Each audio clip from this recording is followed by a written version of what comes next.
Hola, bona tarda a tothom. Gràcies per assistir a aquest acte.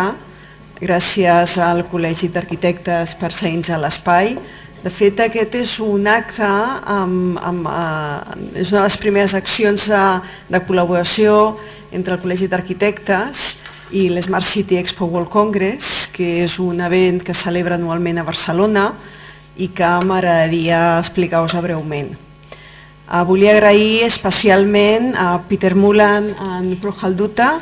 Thanks for coming, thanks for attending this event. Després fer una presentació més detallada, però Peter Mullan ens explicarà el projecte de la High Line de New York, tot el procés amb com s'ha portat a terme, molt interessant, i Projjal Dutta sobre la sostenibilitat amb el transport.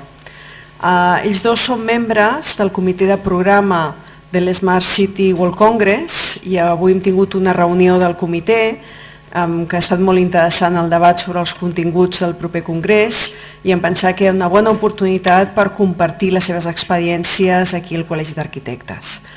Doncs molt ràpidament us voldria explicar perquè us situeu pels que no coneixeu l'Smart City Expo World Congress. Ja fa 2 anys que es celebra aquí a Barcelona, l'any passat es celebra al novembre i l'any passat va tindre 7.000 visitants, 3.000 congressistes, persones de 82 països i és l'event referent a nivell mundial de Smart Cities, tant pel nombre de visitants com per el contingut en què tracta totes les temàtiques al voltant de les Smart Cities, com no tots els temes d'urbanisme i d'arquitectura, més els temes de sostenibilitat, tecnologia, social innovation, smart society, mobilitat i tots els temes de sostenibilitat.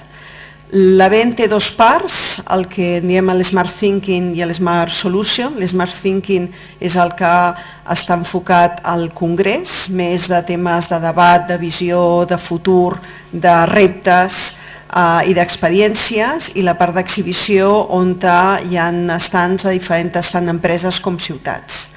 El congrés està enfocat a gent rellevant amb el món de les Smart Cities, venint de tots els àmbits temàtics, amb una forta presència de speakers a nivell internacional. Aquí hi ha alguns dels que van participar l'any passat i aquest any tindrem també speakers de gran renom.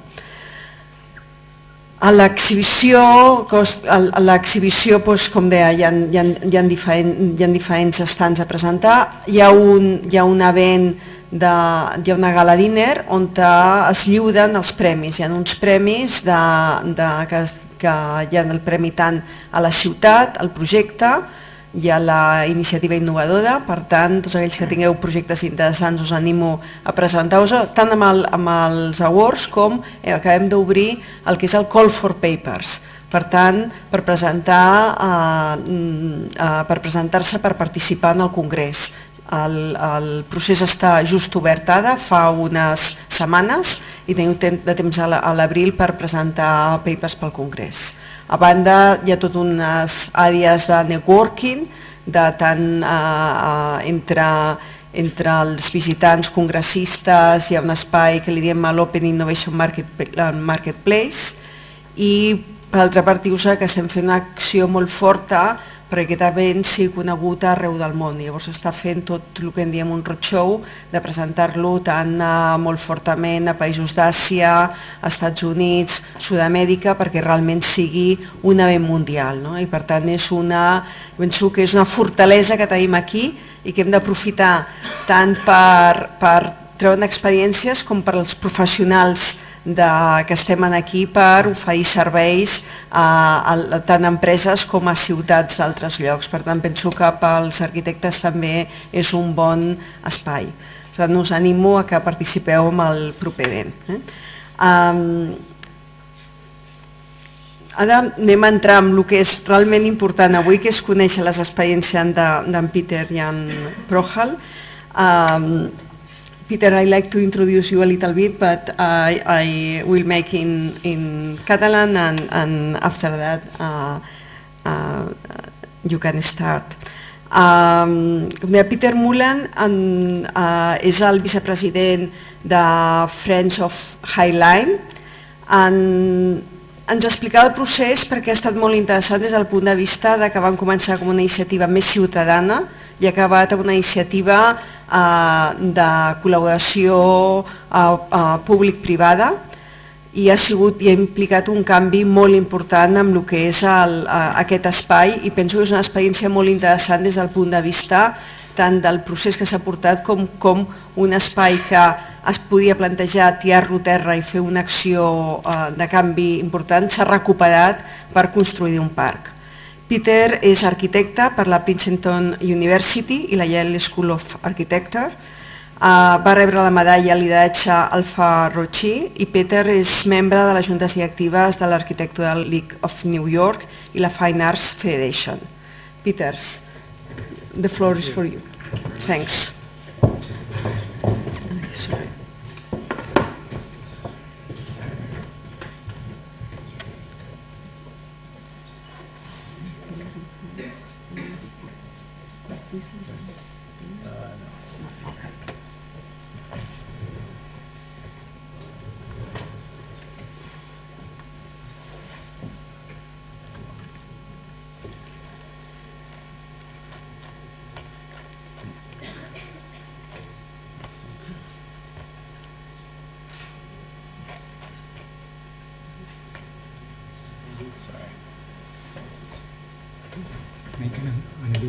Undo.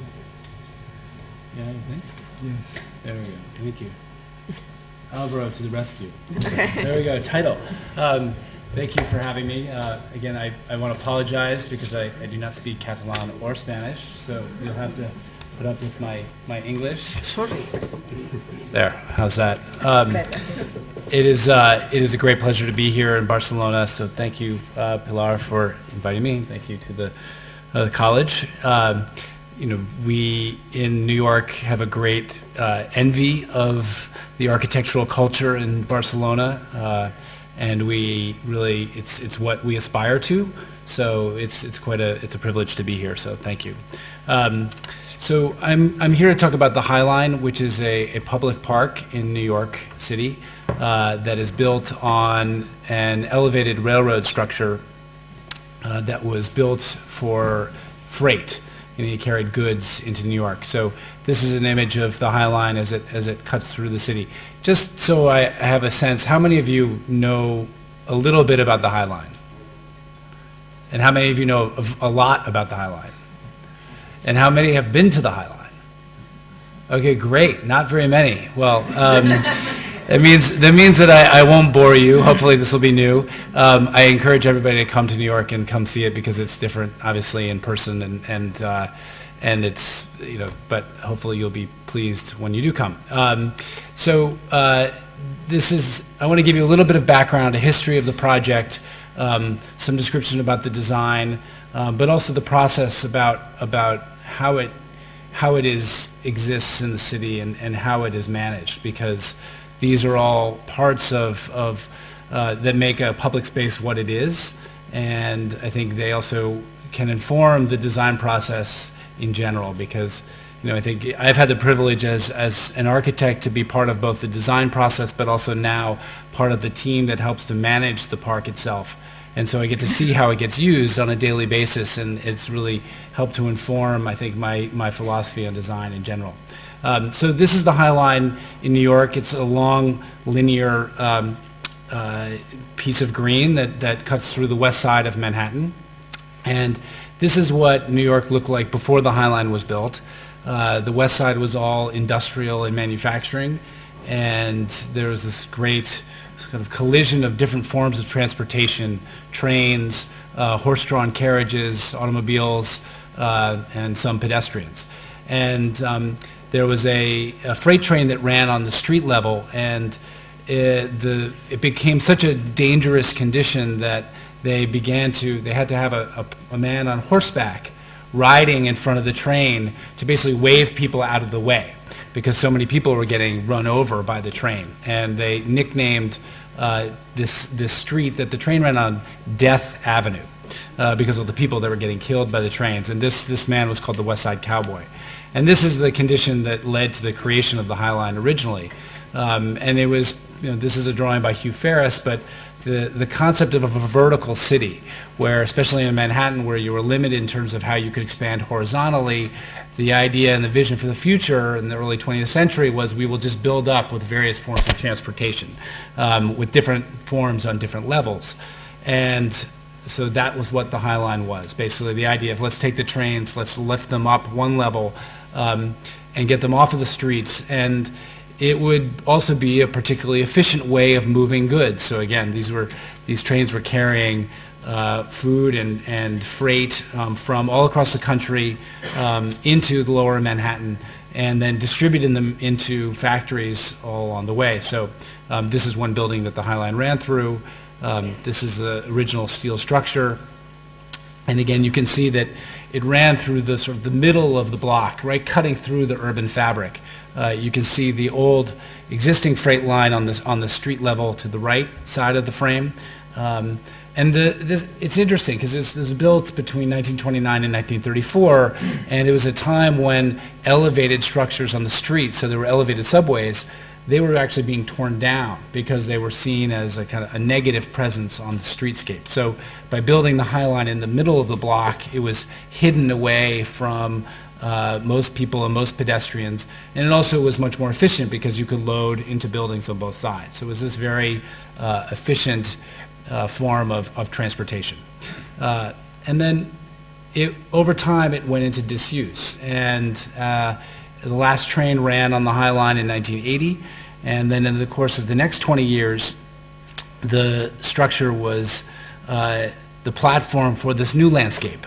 And this was a real, something that really surprised people when they saw it, because for a number of reasons. One, in New York, we don't have any tolerance for things when they go out of use. Once they go out of use, we tear them down, we build them again, or we build something new. And so the idea of a ruin in the city of New York is something that really doesn't generally exist. Also, the idea that this kind of a landscape could come up just by itself in the middle of the city, I think was kind of appeared a miracle to people, because we think of cities as being all hard and man-made and basically tolerant of nature. But the fact is, if you just let nature run its course, it will flourish. It will survive. And this incredible landscape basically formed itself in the rock of the ballast of the railroad structure all by itself. And the juxtaposition of this incredible wild landscape and the buildings in the center of New York, I think, is something that people, when they saw it, were kind of shocked, and it changed their perceptions of what it could be. So the other great opportunity with this project was that the idea that there is this piece of land that cuts through the city that's a part of it, but also is continuous, and the idea that it could connect different neighborhoods in the city that are quite different. So on the northern end, there's an area that is where the convention center is, and is not very frequented by pedestrians at all. And at the southern end, you have a very dense, low-scale residential neighborhood here. And the idea that you would walk from a convention here to go to dinner down here was inconceivable, because you would never actually connect these two areas in your mind cognitively. But the idea of creating a continuous pedestrian connector to connect those, I think, is a very powerful opportunity. So what happened was the structure was being slated for demolition. And these two guys, Robert Hammond and Joshua David, who are local residents, they met at a community board meeting, basically a meeting where the demolition of the High Line was being presented to the local community. And they happened to sit next to one another. Neither of them had any background in urban planning or architecture, but they both said, this is crazy, this structure is an incredible resource, we should do something with it. And so one guy turned to the other and said, well, if you start a movement to save it, I will help you. And the other person said back, well, actually, no, I'm not really in for this. If you start something, I'll help you. And then they decided, okay, well, we'll just start it together. And And so they founded an organization, basically a nonprofit, an NGO called Friends of the High Line, and they started a movement to try to save the structure. Now, they didn't know what would happen. They didn't know what the structure would become. They didn't know what would come out of it. They didn't know what the result of this process would be, but they knew that it could be something great. And so they just started. The mayor at the time was not in favor of preserving the structure. Again, the prevailing powerful real estate interests in New York were in favor of demolition because it was in the way and it was unused and we should just get rid of it. And they actually mounted a counter-propaganda campaign against the creation of a park, explaining all the reasons why it wasn't possible. But what these two guys did was they started building an argument for why it could be saved. And really, there was a grassroots argument for creating park space, but there was also a very strong economic argument to say, and this is the argument that they made to the city of New York when Mayor Bloomberg came in 2001, which is to say, if you invest in this structure, if you make a capital investment for $100 million, that actually the city will get paid back over time in much greater proportion than what you invest. So this is a money maker for the city, if you will. And the city at the time was in economic crisis, actually, with enormous deficits. This is right after 9/11, and the economics of the city were in shambles. And the city recognized that this could be an economic generator. And what has happened is the High Line, creating this park, this green space on this structure, has been just that. It's been the catalyst for a whole series of new developments along it. So these are 50 different projects that have developed along the spine of the High Line. And it's defined a whole new part of the city as the High Line neighborhood, and that has been the catalyst for these developments. These are two magazine advertisements that I think that feature the High Line. And what's interesting, I particularly like the image on the right over here, because this is an advertisement for a new residential building, a luxury residential building. And notice that they have one image, and the image is not of the building. Right? The image is of the High Line itself, so that is the thing that they recognize is going to be the identifier for their project. And what has happened is that not just residential and commercial buildings have been attracted to this neighborhood, this formerly industrial neighborhood, but new cultural institutions. So this is a new museum for the Whitney Museum of American Art that's being designed by Renzo Piano. It's a major cultural institution in New York City, and which is currently housed in a building on the Upper East Side with all the old fancy museums. And they wanted to come here because this was an emerging neighborhood, and the High Line was seen as something that could bring people to this museum in this location. So how did we get to a finished product? First thing we did was we went out to the community, and we started talking to people and asking them, what do you think it should be? Again, when they started, they didn't know. Was it going to be a park? Was it going to be a commercial spine? What could it be? It was totally open-ended, and they realized that this was going to take some time, and they had to build up consensus, and they had to build up support, in part because the project was so unlikely and so unimaginable at the time. And so they went to a lot of community meetings, and they were talking to a lot of people just to generate support. The second thing they did was they had an ideas competition.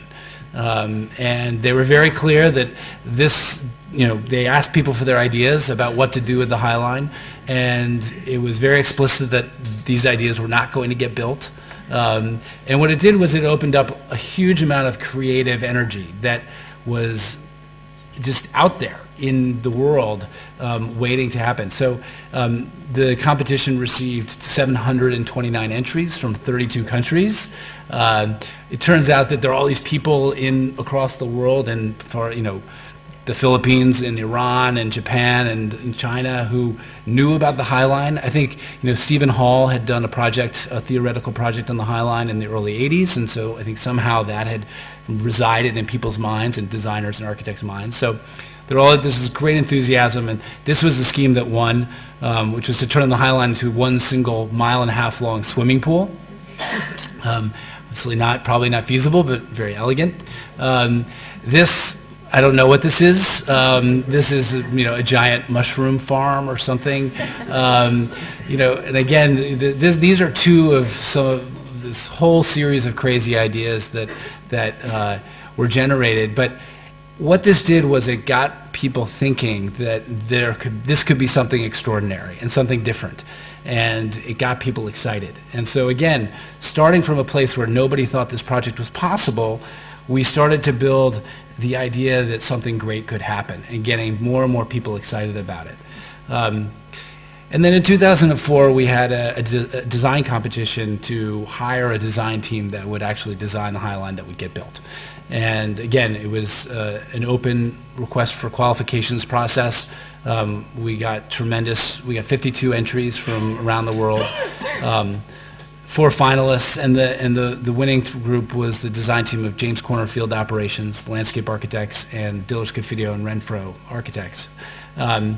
And what they did was, I think, quite brilliant in that they created a vision for the High Line. Remember, okay, we still don't know what the High Line is going to be, right? It's still an open-ended question. And so it was really up to the architects who submitted to define what it could be. And it was interesting because of the 4 finalists, there was kind of a range. On one end, there was Zaha Hadid, who basically designed a very architectural solution that was sort of a High Line on top of the High Line, as you can imagine. And then on the other end of the spectrum was Michael van Valkenburg, the landscape architect, who had a very strict preservation approach, which said that you can't touch this incredible landscape. This landscape is more interesting than anything that could be designed, and it was all about preserving what was there. And then the team that won, Field Operations and Dillers Confidio, they were sort of in the middle, and they recognized that there was this incredible mystery and fascination with what had been there, but also that in order to make this a public space and successful, everything had to change. So the question was, how do you reconcile those two goals of doing something new that also pulled into the future aspects of its history? And I like this image because if you notice the billboard on the left side of the frame, which is, this industrial neighborhood where all these billboards exist, says what will grow here. So the idea that what the High Line will become is still open-ended, even with this design proposal that's being provided. The design proposal is specific, and it has a specific character, but what it will become is open-ended. And it allowed people, in some ways, to ascribe their own aspirations, their own dreams on what the High Line could become. They created a unique system, architectural system, which they called architecture, which blended hard and soft elements through a modular planking system that would allow a whole variety of different experiences. This is one of the diagrams from the competition where within this single modular system you create this whole range of different experiences from 100% paved on one end to 100% planted. So, and that those different experiences both could adapt to different ecological conditions on the length of the High Line, but also different programmatic goals and different programmatic activities. And so again, the idea is that creating this single system that again could foster a whole range, an infinite range of different experiences. But that this system really recalled the industrial heritage of the High Line, as well as incorporated that piece of history where the landscape had overtaken the rails and bringing that into the future as well. And this is what got built. And I'm always amazed at how similar this, again, this is the early competition rendering, and this is what it looked like right after it was opened. And I credit the City of New York, which we were partners with in this process, for taking a leap of faith and trying to design this landscape that was unlike any other public space that existed in the city. Again, you can see from the images that the design recalls the railings and it recalls the landscape that had grown up. There's this incredible variation in the landscape. It's constantly changing over time, so if you come back from season to season, it's constantly different. And the horticulture is this kind of very intensified version of what had been there before, with an incredible range of color. And that is always juxtaposed to the existing industrial structure, and that contrast is something that's very present and visible in the final design. But again, along the length of the High Line, there's this incredible range of experiences. So even with this very simple kit of parts that is very reductive in terms of the number of materials that are used, there's an incredible variation. And again, that contrast between the being in the landscape in the middle of the city is what makes it so interesting to people. And again, if you remember that diagram of the 100% planted, we actually end up building something similar to allow a kind of a much wilder and jungle-like experience. And it's all about being in the city and cutting through the city and experiencing the buildings around it in a unique way and seeing the city from a unique vantage point. And then along the way, along this path, there are moments that are more of gathering spaces and places where different kinds of programs can occur. And that's just a view of how it looks when it's moving through the city.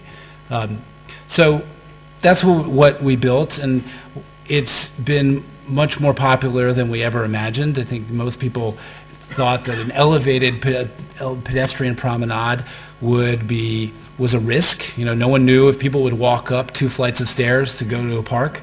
Elevated and sunken public spaces don't have a very good history either. But as it turns out, the High Line is now one of the most visited locations in the city.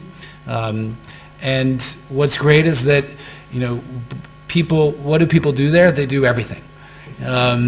This is a great, when we were designing it, and this goes back to the open-ended design question, which is, when we were designing it, people would ask, well, what are people going to do there? And especially with open space design, people are always want to have some specific program and activity that will happen so that they can justify the creation of that open space. And the architects were very firm. People are going to do nothing. Right? This is all about just creating a platform, an open platform where people are not told what they're going to do, but they will do anything, and anything is possible. And it's open at night, and that fosters a whole other series of different activities. It's become a great place for kids. And then, it's become this kind of platform for spontaneous creative expressions. I don't even know what this is, but some people come up and they do all sorts of crazy stuff up here, in part because it is this kind of free space in the middle of the city where people feel that they can do this. It's also inspired activities around it. So this was a woman who lived next to the High Line and saw all these people on this elevated promenade, and so she decided, well, there are all these people here, I might as well give them a performance. And so she had a friend who was a cabaret singer, and so they started giving performances on Friday nights, and then all of a sudden people would start gathering, and then it became scheduled, and it became a whole phenomenon unto itself. And again, this was not planned, this was just spontaneous. So it's, in some ways, it's a microcosm of the city in itself, where if you just put people together, things will happen. That being said, these public spaces do require management. So one of the interesting things about the High Line is that, it started as a grassroots effort and now is managed by a nonprofit. So it's this New York City park.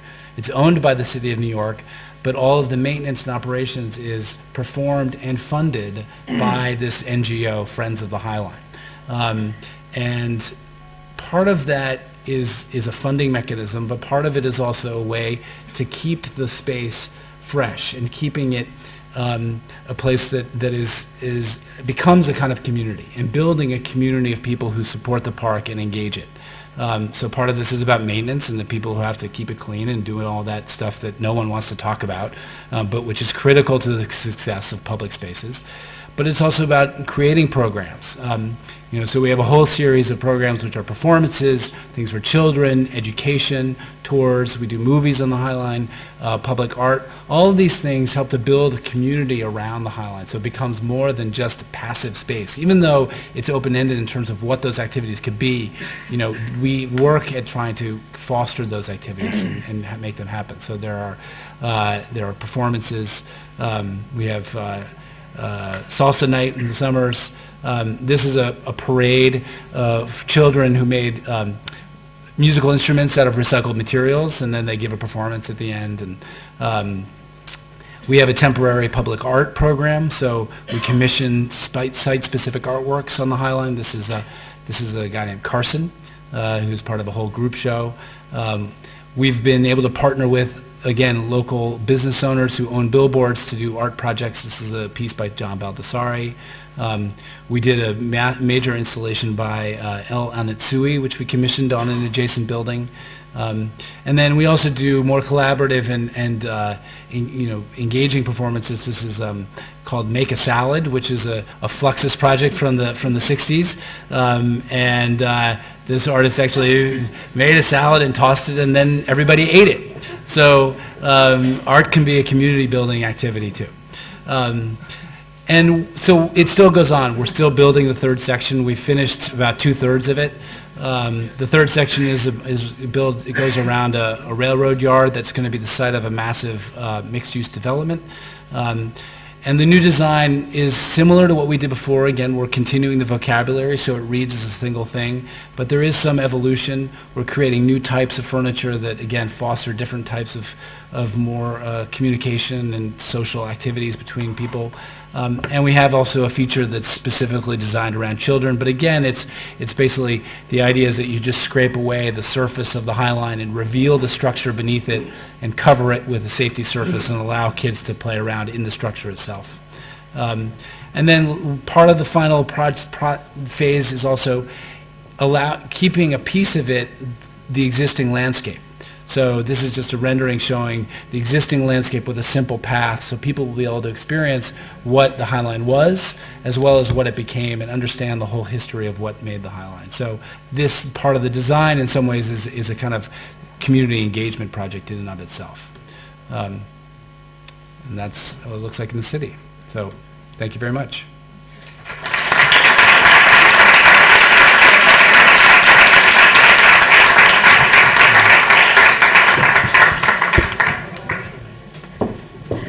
Thanks, Peter, for your interesting and inspirational speech. I think it's a very good experience and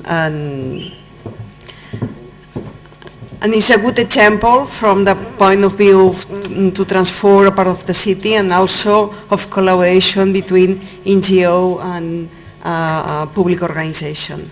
Let me to introduce Projjal Dutta.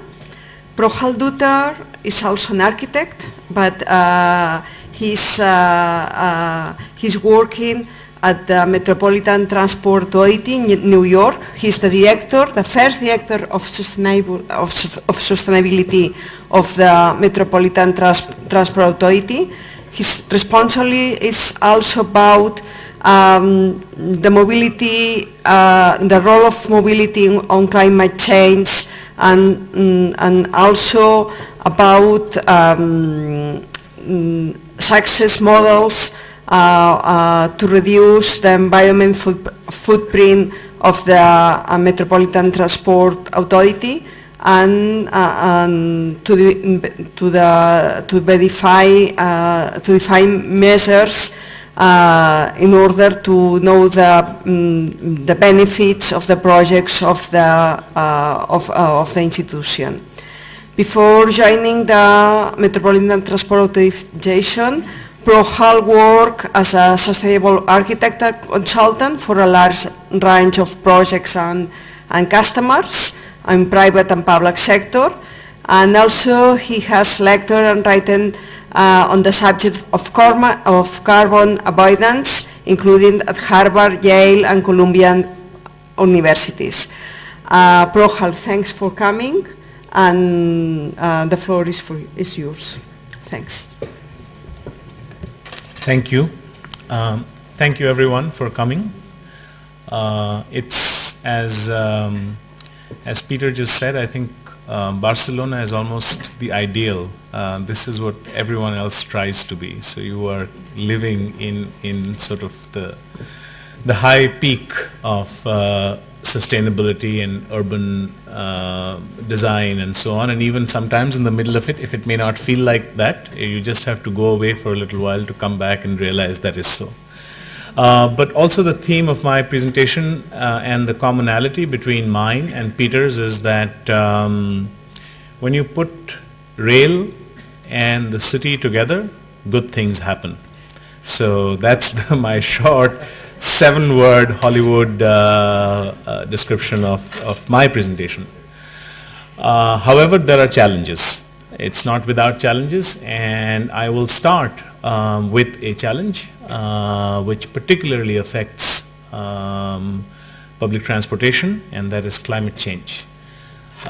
This image that I'm starting on top of, it looks really, I love the picture. It's a beautiful image. It has almost like a Chinese miniature quality to it, but it's actually a suburban railway station which is flooded. You can see the platform. You cannot see very well, but there is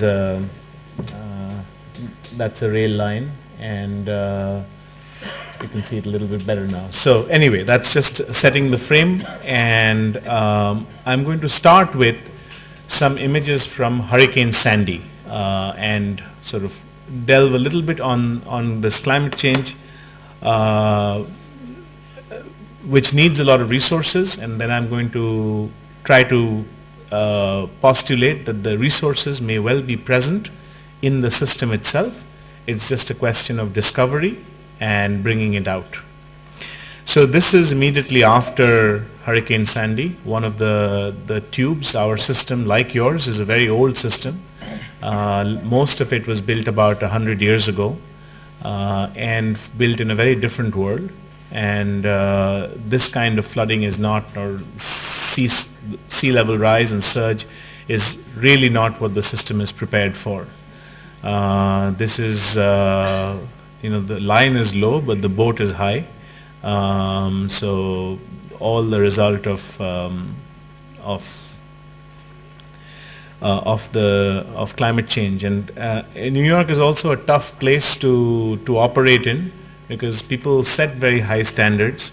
Despite the obvious what is going on, this guy is actually waiting for his train, and he is very upset that the train is not there when he is expecting it, and that's how it rolls in New York. So essentially, and most of you know this very well, the climate patterns that are going on, to sort of very broadly categorize it, it's the amplitude has become much higher of the pendulum than it used to be. So it's much hotter, much colder. So the extreme weather events are greater. And then there is basically water from the top and then water from the side. And by that what I mean is precipitation. The amount of rainfall that happens in a very small period of time, that has increased. This water from the side is mostly sea. The sea level has risen, but also these walls of water that are attacking coastal areas, they have gone up. And of course there is storm, ice related events in the northern climates, and even in the tropics, the water from the top and water from the side have become very, much more extreme than they used to be. So you have seen visualizations like this. They all, have some underlying principle, but this is what Manhattan would look like. And I am imagining that the High Line would be kind of safe, but that in many places that would be about where you could be dry. Everything else, there'd be a lot of water. But this is a combination of a sea level rise and a surge. So just to put it in context, through an accident of geometry and an accident of history, transportation systems such as the MTA, but transportation systems generally everywhere, find themselves at the bottom of everything. So when flooding happens, we are more affected than anyone else, which is a big conundrum, because actually public transportation is probably the best anti-emission, or to stop greenhouse gases. A lot of the greenhouse gases come from driving cars basically, and so an option to the driving of cars is actually good for the climate, but it also happens to be very adversely impacted by climate change. So what happens when a storm comes? Right now the MTA, but this is again universally true, we behave as if there is just going to be that moment and then it's going to go away. And that's a fine behavior if you expect the storm to happen every 5 years.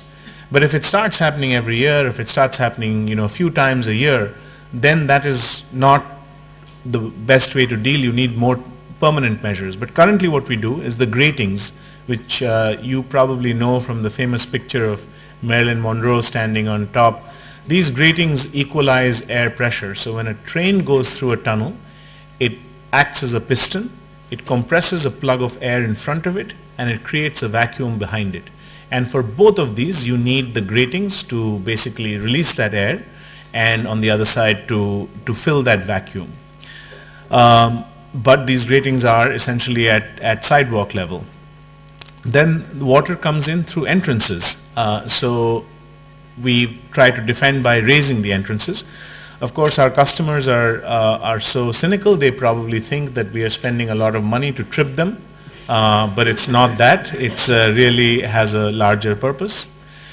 We have also started to, where possible. Now this is not possible everywhere because the sidewalks need a certain capacity. In the busiest parts of town, you cannot take away sidewalk capacity, but where we can and where the sidewalks are low, we have started to do these sculptural interventions which end up raising the grating, which of course have one impact as it takes sidewalk capacity away, but they are also not completely foolproof because we've had instances where trucks, delivery trucks, have backed into these and ripped them.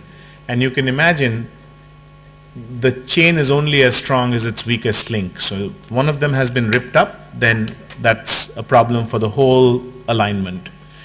In places where we cannot do that, we have these mechanical closing devices which the water actually closes, but it is a mechanical device. It can fail. It requires maintenance. But just to give you a sense of our system is 24/7, 365. So any sort of capital work that you do on it has to happen while trains are still running. This makes everything very, very expensive and time consuming to do. So this is an alignment. This is actually, if any of you have gone to New York and taken the train from JFK into town or away from town, you would have ridden this train.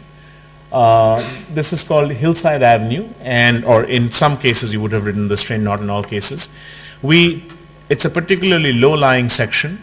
We took care of about 1,600 openings, and in doing so spent about $34 million. It's a lot of money. Currently, transportation systems like ours have no budget for this. So this money comes basically from the core mandate. So that year, we did not buy 20 subway cars, or we did not buy 60 buses. And this again is very tragic because, these buses and trains actually help keep people away from cars, and this is what we have to sacrifice in order to fight climate change. And of course, the greatest tragedy is you cannot have this happening on a grating that is all raised and sculpted. Now, I want to analyze a little bit the sort of root of this issue. So I'm looking at 4 countries, 2 developing countries and Germany, and you can think of Germany as well within the European range, and so Spain would be kind of quite close, and the US. If you look at the orange slice of the pie, that's the most critical slice. That is the emissions or the energy that is expended in transportation. So in the US, it's actually grown since that 2005 number. We spend about 43% of all energy and emissions are attributable to transportation. This is somewhat important because a lot of analysis says about 29-30%. That is because they are only measuring at the tailpipe the emission. Now, hydrocarbons, petrol, gasoline, in order for it to be filled into a tank, goes through a refining process, which is nothing but boiling. You take some of the hydrocarbon, you burn it, you boil the rest of the hydrocarbon, and turn that into a lighter product to be filled into cars. But in that process, you also emit emissions already. So even before the petrol is filled into the tank of your vehicle, it has already had greenhouse emissions. If you factor that in, then transportation for America is about 43%. Now, Germany is on the high side of Western Europe and OECD. If this was the UK or Japan, then you would, and I imagine for Spain, it's more like 20-25%. And in India and China's case, it's about 10-12%. Now, that was the percentage. We didn't know what the absolute numbers are. But this is absolute numbers. This is measured in millions of BTU. BTU is British thermal unit. The British don't use it anymore, but America still uses it. It's the whole metrics thing. But forget what it is. Think of it as bottles of water. It's just a comparative scale. The story that I'm trying to tell you is that an average Indian per capita per annum spends about half the energy of the Chinese. The Chinese spends about a sixth of the energy of the German, and the German spends about half of the American, right? Now this is again slightly dated data. So both the Indian and the Chinese have gone up a little bit, but the Chinese still spends about, on average, about a quarter of the energy of Germany. Now why is this important? It's important because you may make the argument that development causes more energy to be spent, and you would be right. So China and India are not as developed. However, Germans actually have higher development indices than Americans in terms of all the HDIs. They live longer, they have lower infant mortality, etc., etc. So importantly, at some point, energy consumption stops being directly correlatable to standard of living. So in America, we are now spending more and more energy and yet having a lower return in terms of sort of human development. Now, remember the national number for America was about 340 million BTUs per capita per annum. If you take the three largest states in terms of population, which is New York, California, and Texas, remember the national average was 340. So New York is about 200 million BTUs, which is pretty close to the German number. California is a surprisingly low 223 million BTUs. But remember the national average was 340. In order to produce a national average like that, somebody has to do the hard work. Wow. So Texas, which is by no means the highest energy consumer, there are states that are even higher, there are smaller states, consumes about 500 million BTUs. It's all land use related. This is not any other reason but density, transportation, land use. If you took just the five boroughs of New York City, that number is about half of Germany. So there's nothing congenitally wrong with Americans. They can, under the right urban design circumstances, actually consume very little energy. There's some poetic beauty to these numbers if you guys are looking at a pattern. I like looking at patterns in numbers. 88.5 that you see up there is about a quarter of the national average of 340. 90 is about a quarter of 360.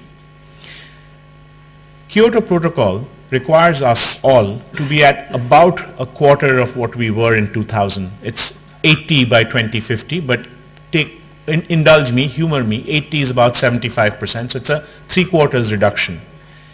New York is at America's Kyoto target already. That's how significant these numbers are.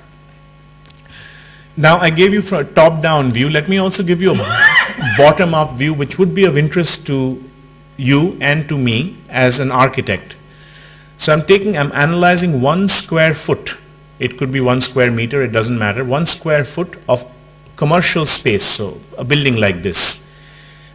In one instance located in an office park where everyone drives, and in the other instance in a downtown, midtown location where everyone walks to that office. That's the only difference. Otherwise the air conditioning, lighting, everything is identical. A mechanical engineering friend of mine called Dan Knoll and I ran this through a simulation software called eQuest, which looks like this. So there you can see this is the high-rise building and that's the low-rise building.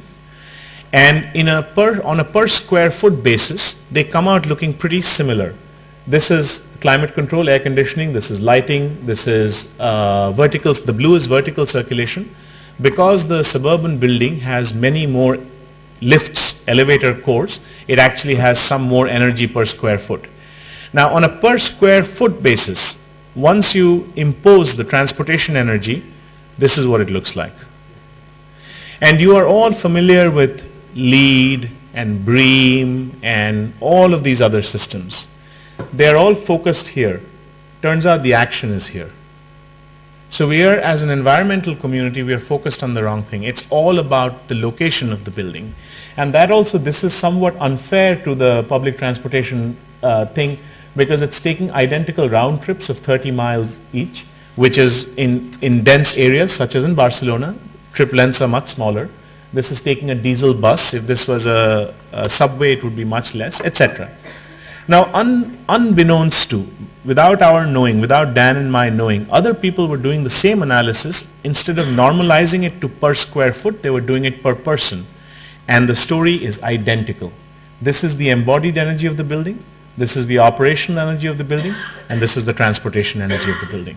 The single greatest impact that the building has in terms of energy and environment is its location. So, at a moment like this, I think everybody needs to wake up a little bit. This is a still from a movie called Who Framed Roger Rabbit? How many people have seen this movie? This is a movie that if you haven't seen, you should go back and see right now. I mean, you've been missing Jessica Rabbit, obviously.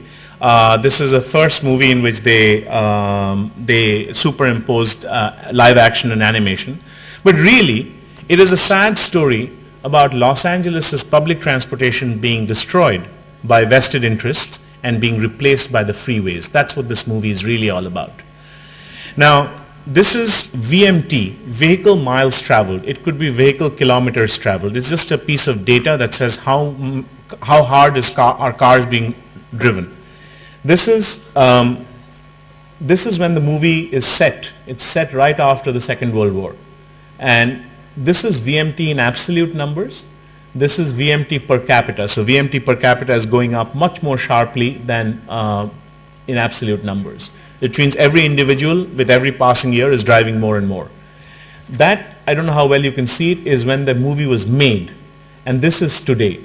Look at the geometry of the curves. And by the way, this VMT curve is now flattening out only because one person cannot drive two cars at the same time. Don't laugh, Google is trying to change that also. If Google has its way, then one person will drive multiple cars at the same time. And this is the obesity curve in the US at that same time. I cannot prove causality, but the correlation is dramatic. This is US, all the blue is a fraction of the population under 10% that is obese, light blue, 10 to 15% is the dark blue. This is what happens in 2000, this is what happens 4 or 5 years ago, and it's only getting redder and redder in terms of that. So the question, do cars make us fat? Now very interestingly, Western Europeans have more cars per capita than Americans do. So it's not cars that make us fat, it's driving. The best mileage you can get from a car is one that is parked outside your house and is not being driven. So owning a car is okay as long as you're not driving it. But in the US, the big problem is everyone is driving all the time. And so what I'm trying to say is the entire environmental movement, it all comes down to the fact that Americans drive too much, very large cars for very large distances, and you cannot only blame the Americans, because this is now happening in India, this is now happening in China, and it has happened in Western Europe.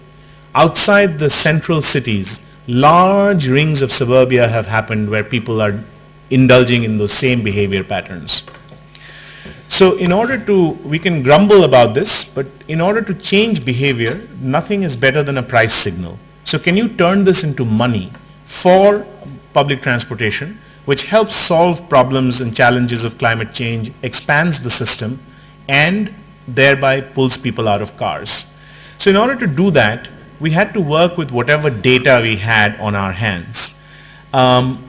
And we said we were going to create this thing called transit avoided carbon. And in fact, you can see a little more of it at transitavoidedcarbon.com. You can also look up our website, which is mta.info/sustainability, and I can give you those URLs again. But basically, we boiled it down to 3 factors. Land use factor, the fact that in a place like Barcelona, because of the density, people live smaller. Then there is mode shift, the fact that you abandon a car to get into a shared mode of transportation, walk, bike, etc. And then finally congestion relief. Because of public transportation, the roads now operate more efficiently. The people that are left driving can actually drive more efficiently. These are measurable, and these set up what we call our credit side. And of course, our debit side is what we ourselves emit. And turns out, again, a scale picture from Peter also had one. We emit about 2 million metric tons, and we help the region save about 17 million metric tons. And a lot of my work has been trying to see how can we very thoroughly measure this, and can we sell this? And if you can sell this, this is a very, very secular thing. It doesn't have to happen only in New York. It can happen in New Delhi. It can happen in Barcelona. It can happen anywhere. And I was talking to your colleagues from TMB earlier today. They're also very excited. Not TMB, AMT. And hopefully this is something that can become a real movement. But turns out in the New York scale of things, at about $30 a ton, which is a somewhat highish price, but we generate currently a value of about $500 million a year, 500 million. If you can get that kind of money, you can actually expand the system. And this is, so one way to look at it is, you walk into an automobile showroom which has a car that is a hybrid and the same car that is non-hybrid. And you are willing to pay a premium for the hybrid even more than the petrol savings alone, because you want to do the right thing. Or Virgin sells you a ticket to London and it also sells you a carbon offset for it. All these people are doing is they're taking a service and the greenness of the service, they're decoupling the two, they're putting a value on both, and they're selling it to you if you want to buy. Public transportation should be able to do the same. Not to increase the price of your ticket. In fact, in my utopia, it would decrease the price of your ticket. But to somebody who is a polluter, it should be able to sell this carbon that it avoids. Okay, so this is, I'll go very quickly now, I've taken a lot of your time. But one of the things, this is really not specific to Europe, but in America and many places, people always tell me that, you know, New York is a freak case. Everything you've said is great, but it can only happen in New York. I come from such and such place, it cannot happen. We have no density. That is a bogus argument. What a potato farmer does in Idaho between his farm and the town makes no difference to the world. What makes a difference is 8:30 in the morning outside Atlanta, where every road is jammed and it's a sprawl. So if you can fix this in 10, 12 places, you make a big difference. So one way to look at it is to do a revisionist version of history. So I went to a place called Cincinnati. Cincinnati turned out, in the same time as the High Line was being built, started to build a subway system. They built it, station, everything, but they never ran subways because of a political problem. Then there was the Great Depression, etc. So I reeled the camera back in New York to a place for the same period of time, and this is in Brooklyn, and that black and white picture is before the subway, and the color picture, of course, is after subway goes into place. So I take other people's that question that it can only happen in New York to be the following. I ask them, does transit beget density, or density beget transit? Is New York, does transit work in New York because New York is dense, or is New York dense because there was transit? So which is the chicken and which is the egg? And you can repeat this postulation. Again, this is Queens. That line, when it was built, it used to go through agricultural farms. Today, Queens has a very European density. And when people hear density, they think of Shanghai or Mumbai, or you don't have to live like that. It can be individual family homes, yard in the front, yard in the back, but still not this sprawl of the US. Does it only happen in black and white pictures? No. This is Los Angeles. They're putting a system back in. This is Hollywood and Vine. Immediately as the lines go in, construction starts, and that's the entrance to the metro station. This is in Portland, Oregon. The Pearl district, the streetcar line goes in, and this picture becomes this picture. So in conclusion, as societies develop and industrialize, their energy needs rise. This is the India, China to Germany. Transportation emerges as a major consumer of energy. The automobile-based paradigm with corollary suburban sprawl is wasteful and unsustainable. It negates the good effects of green building methods and technologies. So LEED is pointless if the building is going to be only driving accessed. Sustainable urban growth has to embrace mass transit and support density. And designing the right carbon constraint system can possibly make this happen. I will finally leave you with a few images, just as I started with the sandy images, and draw your own conclusions. So this is the image of utopia that was sold right after the war in America. We are trying to counter that image with this one, which is the wrong image to try to counter it with, because what we are saying is this is a supply side solution. The problem is on the demand side, and you're telling people, go keep living that life that is unsustainable and we'll fix it by generating the power through a wind turbine. That is a wrong message. This is what we've done to the planet. And this should be the image that should be countering all of that and saying that density is good, it makes people happy, it keeps people healthy, and that suburbanization picture should be countered with this image. So that's my presentation.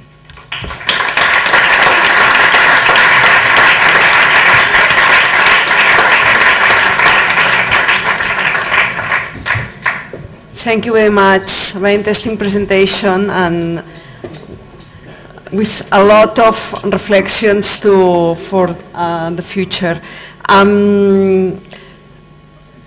Podríem obrir ara una mica el torn de preguntes. Tenim dos speakers del nivell amb interessants visions de New York i del desenvolupament de ciutats als Estats Units. Sisplau, sobre el torn de preguntes, aprofiteu l'oportunitat. No? Sí.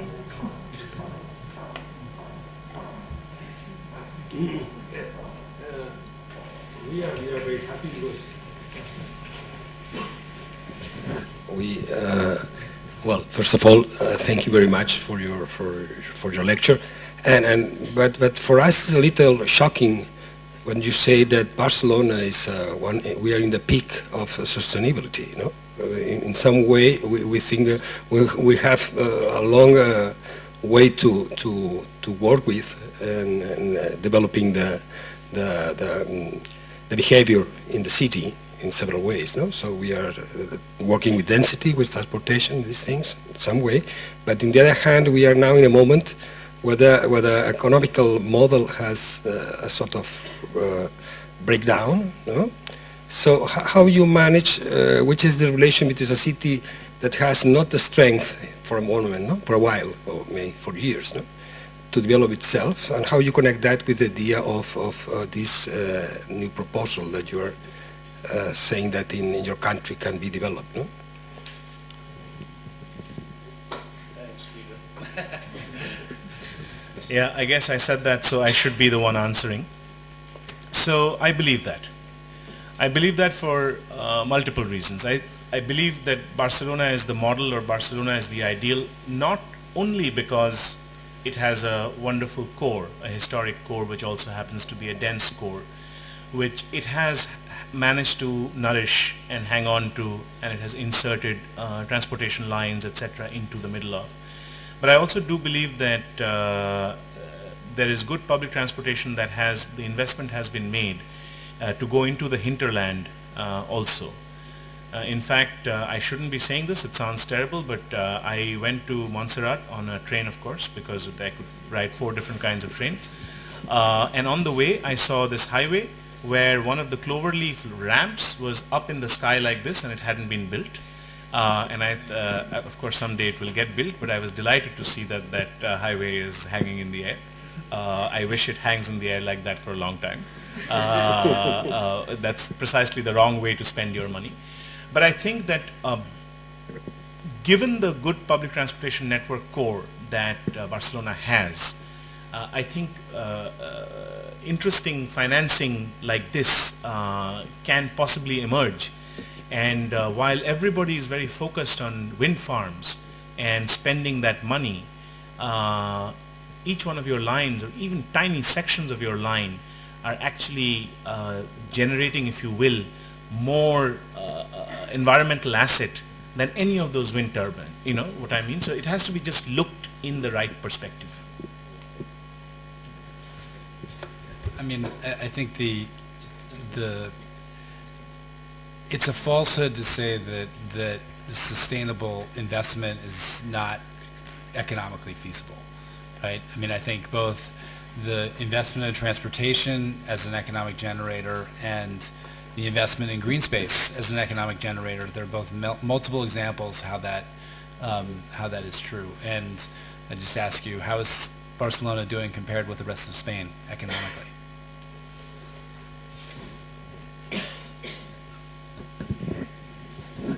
Peter, I mean, you showed the endeavor as something like a grassroots thing which came up.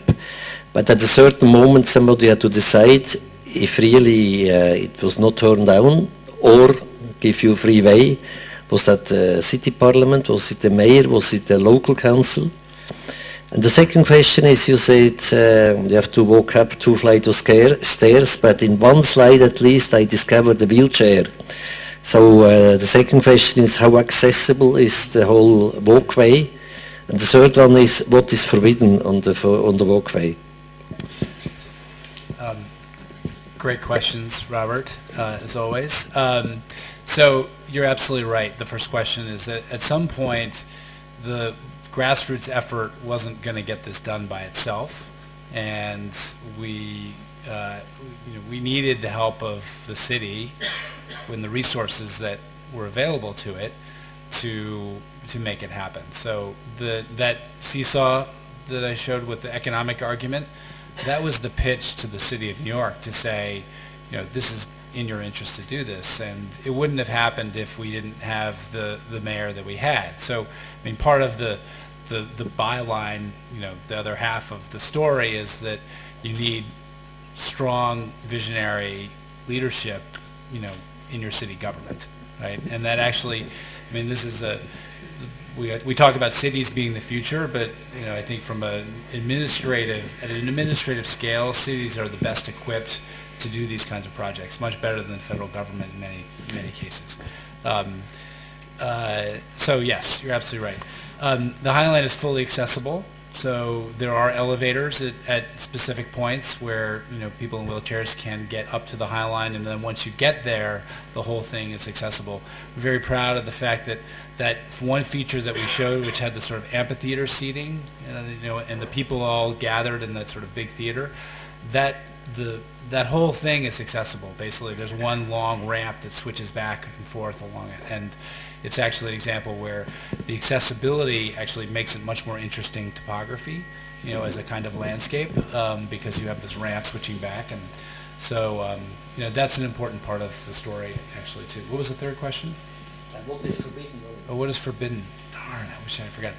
So interesting. Bicycles are not allowed on the High Line. And again, these are physical constraints. It's because it's very narrow, and if once you have it's just not big enough to be able to accommodate bicycles and pedestrians. Dogs are not allowed on the High Line. Again, because it's hard to manage, and the plants don't like them. And actually, interesting enough, smoking is not allowed. So that's and that's a new citywide thing in New York City, that smoking is not allowed in parks, which I know will sound kind of shocking, but it's one of our mayor's more aggressive public health measures. So.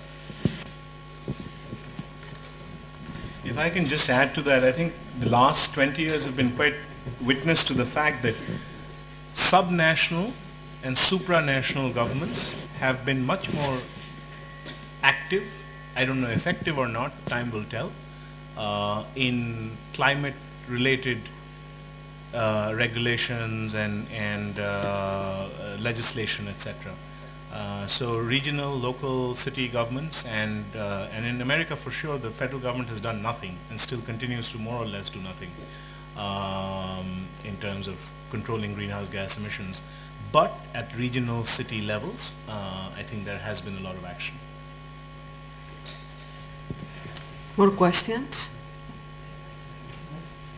Peter, I have one question. The High Line initiative is a success initiative was started from the citizen side. This has helped to for other to start another citizen initiatives in New York in order to not reproduce this, but to improve the participation of the citizens at the city level? Yeah, I mean, I can't make a direct correlation. I will say that I think in New York we have an extremely high level of citizen involvement. You know, not all of which is productive, to be fair, but which is quite incredible. I mean, if you know, any night of the week you can go out and the whole city is divided into community boards. So each individual neighborhood has its own board of citizens, and they volunteer their time to meet and discuss issues that are pertinent to their neighborhood, and they're all public and open to the public, and they're quite fascinating because there are these incredibly active debates going on about what should happen in our neighborhood, and you know, again, some of the dialogue is crazy, frankly, but the fact that there is a forum for that dialogue to happen is quite incredible, and it's I think it's one of the things that contributes to the vitality of the city. So. Again, a quick addition to that, what Peter said about engaged debate, do not underestimate that for a moment. There is this term called CAVE, which stands for Citizens Against Virtually Everything. So you just have to propose something and people will come out in opposition, but it's a very engaged citizenry. More questions?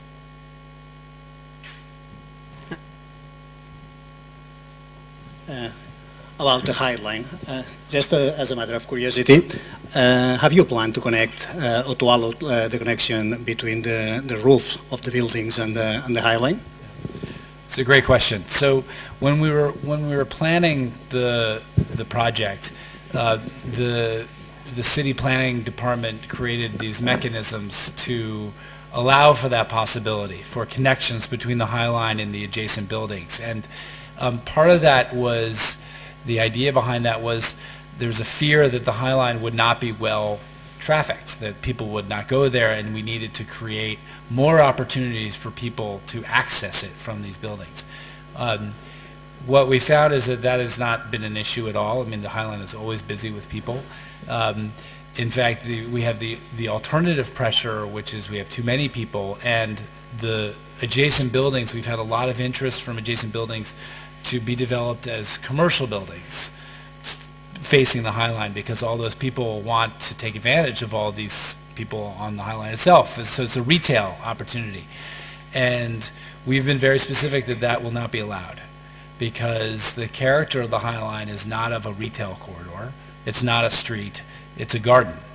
And it's important to preserve it that way. And the minute you start making it a retail corridor, you'll lose the experience that's making it so popular. So we've actually been fairly protective of not making connections to adjacent buildings. It becomes also a very difficult thing to govern, because once you do one, then you have to do it, you have to allow it for everybody. You can't say, yes, I'm willing to connect to you, but not to you, just as a city policy issue. So so far we've restricted it. Bé, doncs bona nit a tots i gràcies per haver-nos acompanyat avui en aquesta sessió tan interessant que acabem de celebrar. I would like to end this event expressing our gratitude to Mr. Peter Mullan and Mr. Projjal Dutta for their presence with us. in the Catalan Institute of Architects and in the interest they have had in explaining us the New York experience in the implementation of smart cities concepts. We have listened them with many interest and probably quite surprising. En aquest sentit, els hi voldria agrair especialment que ens hagin ajudat a veure que els debats que s'estan produint al voltant d'aquesta expressió Smart Cities són molt més interessants i probablement molt més propers a l'arquitectura i a l'urbanisme que el que ens podríem haver imaginat amb uns certs prejudicis centrats en, per exemple, com un semàfor a través d'una farola pot parlar amb un cotxe per dir-li per on anar. Voldria acabar agraint a Pilar Conesa l'oportunitat que ens està brindant l'Smart City Expo World Congress de poder participar i coorganitzar sessions com aquesta. Ens hem compromès conjuntament amb seguir augmentant el coneixement i la implicació dels arquitectes amb aquest nou repte, amb aquest espai d'oportunitats que hem anomenat Smart Cities i en la participació en el congrés del proper mes de novembre i segurament amb actes com avui ho anirem aconseguint. Moltes gràcies i fins a la propera.